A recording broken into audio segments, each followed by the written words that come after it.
dead? The dead ain't gotta worry about this mess. Our world, she's done. But there's a way to put her back together. So better get ready, cause Mother only knows what's out there floating on them rocks. Beasts what don't know up from down. Fragments of the old world. You bring them back. And together, we're gonna build something grand. And remember, you ain't in this alone. That's a promise.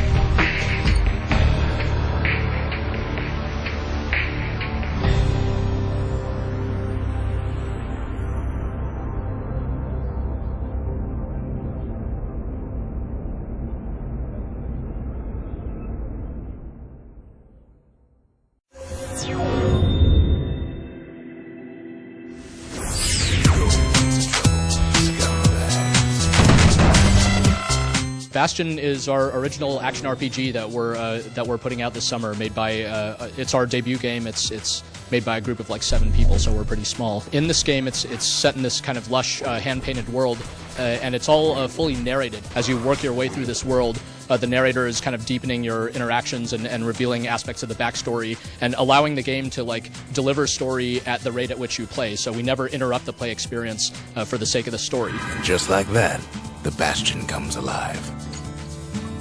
Starts growing again, growing stronger. But the basic setup is you're this kid who wakes up after this sort of a surreal catastrophe has evidently torn apart your entire world. So you make your way to this location called the Bastion, where your people were supposed to go in case anything ever went wrong. But all you find there is this old man, and this old man believes that he has the power to kind of set everything straight, but he's going to need your help. From there, you kind of join forces and work to build up this Bastion location to its full power.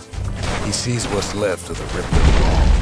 Years of work undone in an instant. One of the things we like a lot about the game is the way we handle game difficulty, which is in a lot of games we found that players are asked to make like a blind choice about difficulty right at the start. So you pick between normal and hard mode, but you haven't even played the game. Like you don't know what that means and which is going to be the appropriate setting for you. So in our case, we just want people to get in and start playing. The game teaches you the ropes as you go, and then at some point relatively early on in the game, we introduce a structure called the Shrine, which is all tied into the game world. So you learn about these different deities and gods presiding over this game world, and as you like invoke the idols to these different gods, they actually make the game more difficult on you in different ways, but in exchange for that you get rewards in experience and like the currency of the game.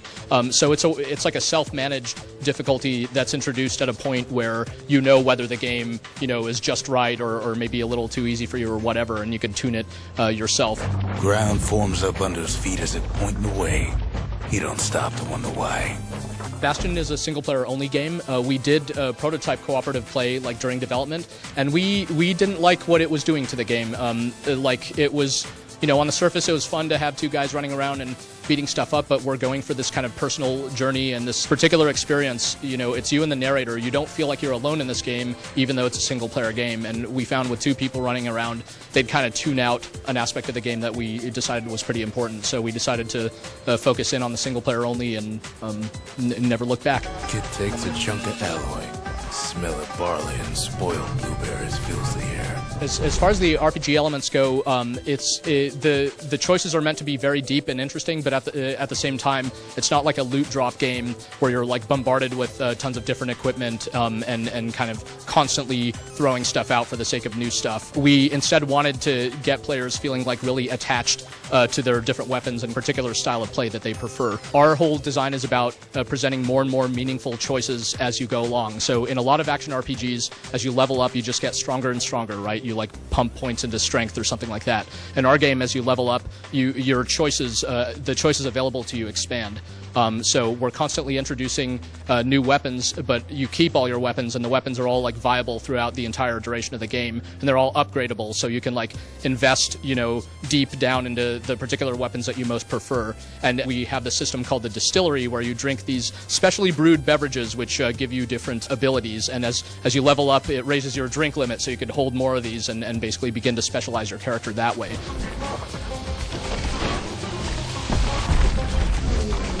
When thinking about what people expect from like a digitally distributed downloadable game, I think in our case, playing to people's lack of expectations is important to us. We want this game to really surprise people, both by how big it is and sort of the way that the story unfolds. Whereas, you come into like your typical AAA $60 game, and I think the expectations for what that game is going to offer are much more defined. Hopefully in our case, people will be very surprised and happy with like how much stuff we offer and how good it is, for a relatively modest price point.